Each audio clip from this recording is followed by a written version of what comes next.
કેટલાક ડાર્ક કલરના કપડાં હોય કે પછી કોટનના કપડાં હોય, લાઇટ કલરના હોય તો વાંધો નથી આવતું, પણ જો કપડાનો રંગ ડાર્ક હોય તો ધોતી વખતે તે કપડામાંથી રંગ જતો હોય છે અને આપણે એને અલગથી ધોવા પડતા હોય છે.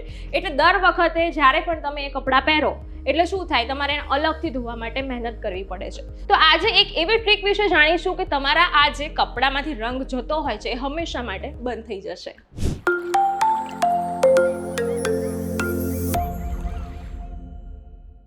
Hello guys and girls, VTVGujarati.com પરથી હું છું બંસરી શાહ. કલરિંગ કપડામાંથી જે રંગ ફેડ આઉટ થાય છે એ કેવી રીતે બંધ કરવાનું છે, તો તમારે લેવાનું છે એક ડોલમાં અથવા તો એક ટબમાં પાણી લેવાનું છે 1 થી 2 લીટર જેટલું. પછી એમાં નાખવાનું છે 1 કપ ભરીને ફટકડી અને 1 કપ ભરીને મીઠું નાખવાનું છે. સારી એવી ક્વોન્ટિટીમાં નાખવાનું છે અને આ જે તમારા કલરફુલ કપડાં છે એમાં પલાળી રાખવાના છે.